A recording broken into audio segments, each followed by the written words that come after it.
But the most significant qualification for restoration that spoke to me was out of the book of Joel. The background for the book of Joel is this. The people of God had drifted seriously from God, were doing very terrible things in their nation. So detestable things. So much so that they were serving other gods, they were serving Baal, they were offering children on altars of sacrifice. It was detestable what they were doing, but the prophet Joel said to this people, if you will return to me, I'm going to return to you. And so somewhere along that line, in that company of people, all of us fit. And even if you've got into a place through your own doing, you still qualify for restoration. And I will tell you this, is some of the most significant promises to restore what you have lost have come to the people who have gotten into the place that they've gotten into by their own doing. It's like God really is endeavoring to send messages to those who are adrift or astray, even by their own hand. Come on back. I'm going to take care of you. And the picture of Joel chapter 2 is profound. Now, I want to remind you where we're at in this whole process. God wants people to come aside for a season so he can make repairs and do some restoration and do some fixing. Things that have happened below the waterline. Perhaps motives that need to be refined. You know, and I think a lot of us hear God more clearly in moments of quiet or in seasons where we're quiet and still before him. And he can make fine-tuning adjustments in your soul and in your spirit that are necessary for all of us. Let me give you this picture of restoration. There's a judge in this book, Joel. And the picture is this. The judge, or the one that is in charge of the verdict, says this: I'm going to restore to you. And when I've looked at this through a study help, it painted this word picture. The word picture goes like this. A man has watched the language is his espoused or his beloved.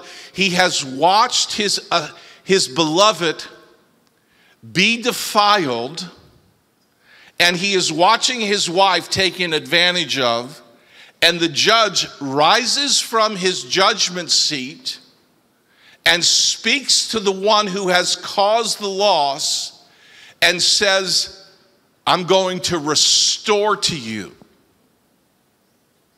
And it's as if there is this intense judgment in the voice of the judge, confirming and reaffirming that there has been loss and that he is the one that's going to undertake to make sure that the repairs and right judgments are made in your life.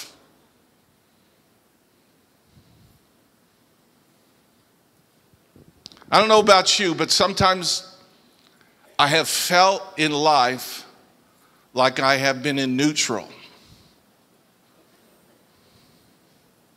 Try as we might,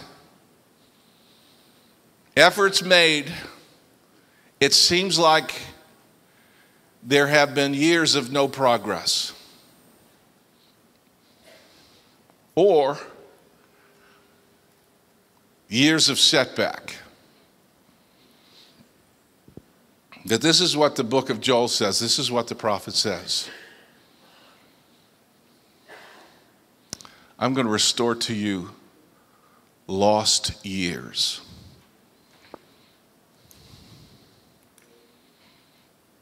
Is anybody up for that? I'm going to restore to you lost years. Now, here's what I've recently began to undertake.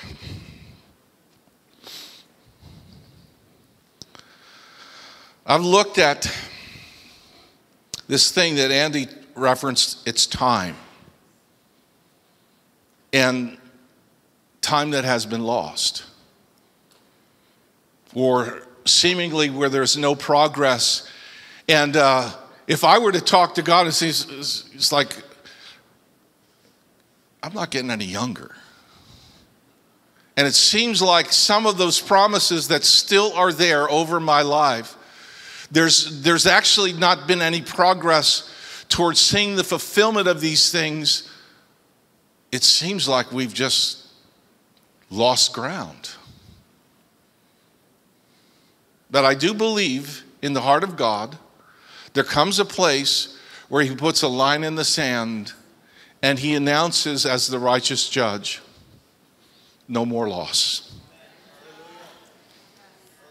No more loss.